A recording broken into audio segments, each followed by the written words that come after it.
Alright, welcome to me getting back into popper bodies. So a long time ago, I had a Dremel tool. I actually burned that Dremel tool out making popper bodies, and this is one of the last ones I have on a hook. And this one is made out of, we call them beach sandal poppers. And so there's like a colorful beach sandal that I took, sharpened copper tube, like you would use in plumbing, and made bodies. And I would take do them at an angle sometimes to get the most out of it. Other tools we would use would be you've probably seen them before. They have 3 circular saws inside them. They're used for cutting holes indoors for putting in doorknobs. So that's one of the last ones. See, there's lots of teeth marks on it, and it's taking a beating. So this is where, and I can see here that I've cut a groove in it and filled it with a epoxy or a glue or something. So that's the way I did it back then. So enter in. Sorry, I should backtrack and say the way it was done. We took a Dremel tool and we got an industrial needle and we put it in and we clamped down that chuck as much as we could on an industrial sewing needle, and we put the round piece of foam that we had pulled, in this case made out of a beach sandal popper, and we would spin it, and I would use emery boards, and that's what I'm going to do today. Only have a brand new tool. Got it from, it's called a Spindler, I do believe. And so the Spindler is a little bit different. It's got a nice shaft on there, a thinner wire there, thinner needle here, and then 2 here for stability. So when it was just a sewing needle, you couldn't put very much pressure on there. It would take a long time, because if you put too much pressure on it, it would just spin, right? It would just grab, and the needle would spin inside. This one will hold it quite well. Okay, so the next little addition to what I have here is these hollow punch sets. So they're like conical drills. I'm going to use the biggest one that I already have in my drill, in my gun here, and I'm going to make a little popper body. All right, and it's just like this. I can hold on to it. I'm going to put it near the corner so I can get more than one out of this. And all right, now they're not quite done. Okay. Try not to.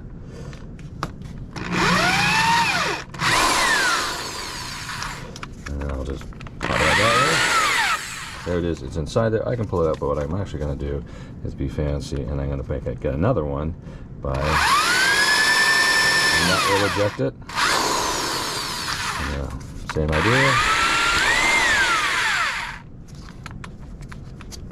So on and so forth. I'll just pull it out, and now I have these foam. This is foam I got from a table that I built. A patio table, and it came with a bunch of foam to protect it in transit for the glass, and so I said I'm keeping that.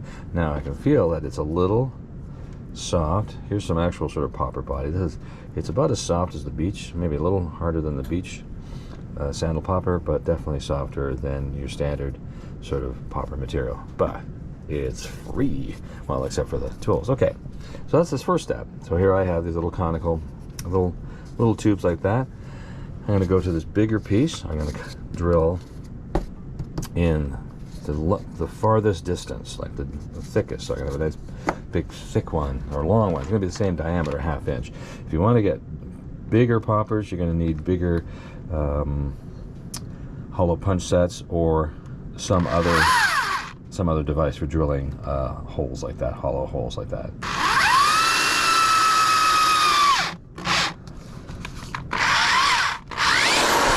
Still the same idea, and it kind of pushes itself like that. It might get a little twisted, but there I have it.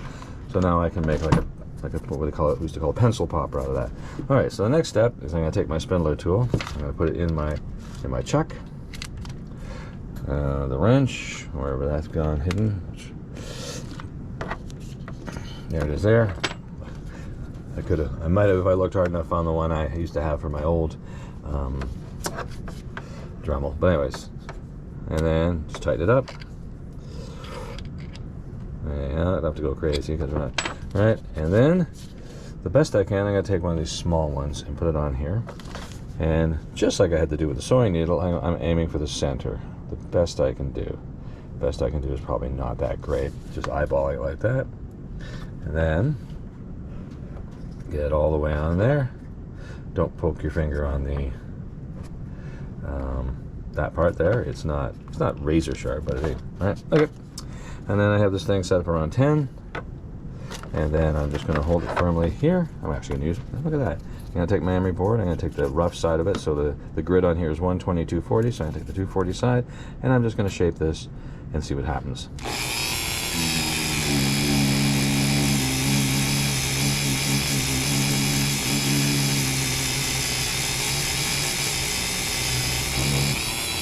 And clickety split, it's conical. I'm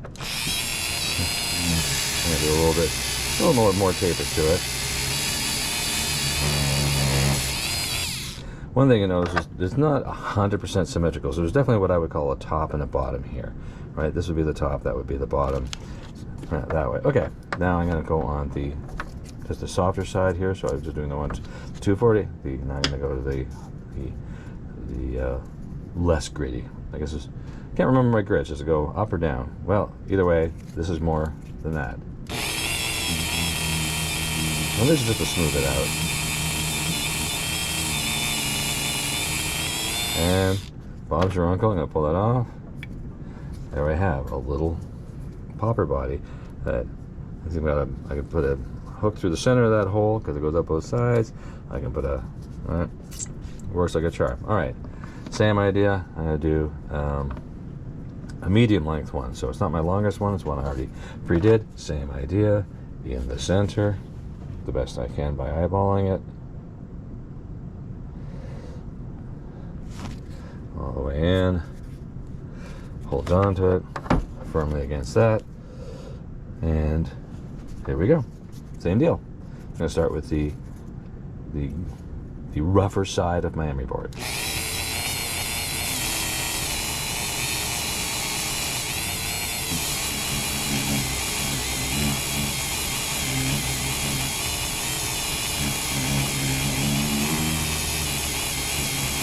Putting it on the underside because it's turning that way so that it's pushing all the dust and stuff away from me.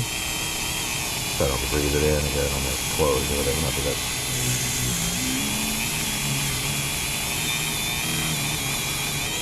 Alright, so this is an experiment. I'm going to put it on the highest revolution. So this is on their number 25.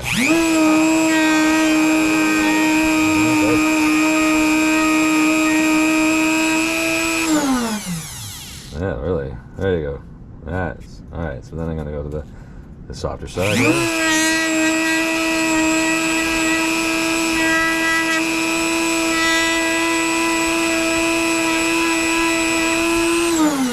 Alright, now another neat trick you can do with these, so you can see I've got like a nice taper to that. I could get it even smaller.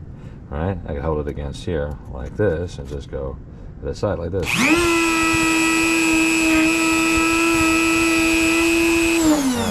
Now another nice trick you can do is if you want to create some little extra splash, you can put a ridge in it. So I'm just going to put a ridge on this one. I might not use it.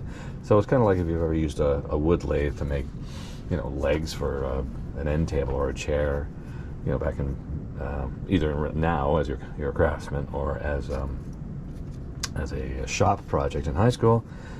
You can, right? I'm just going to use the edge of this thing. So here we go.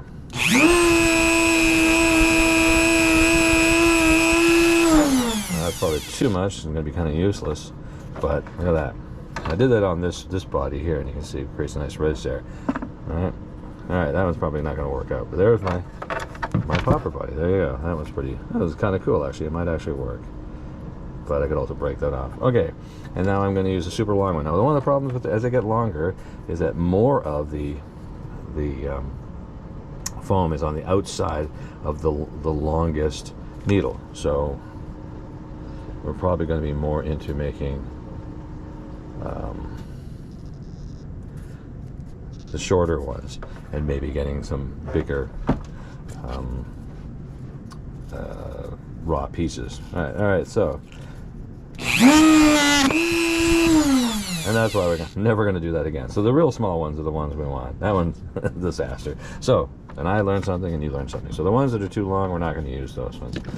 Another thing you can do is you can make a bigger shape. That's going to be a little bit harder to round, but if you take a big chunk and use I'm gonna use scissors. There you go, scissors. And I want to make a bigger popper. All right. I don't know if I can do it and I can just take little bits out of here, over and over again.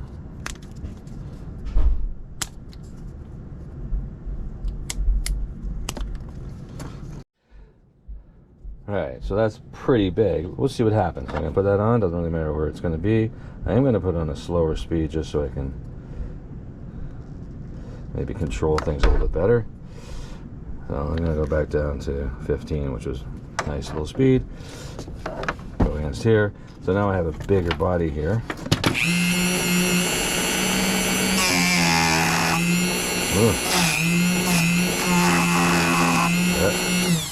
So you can see what it's trying to do there. It's trying to leave the country. Alright, but you can see it's rounded off a bit.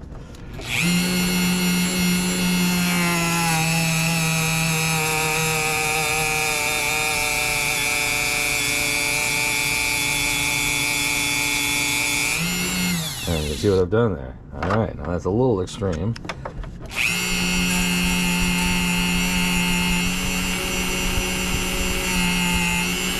But you can see by spinning it around, get a bit of a flat.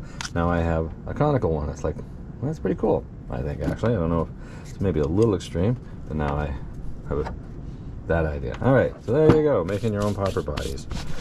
There you go. And if you have any questions, I probably won't be able to answer them because this is me re-entering the market of doing this. And but if you have suggestions, everybody would like to hear them. There we go. Alrighty.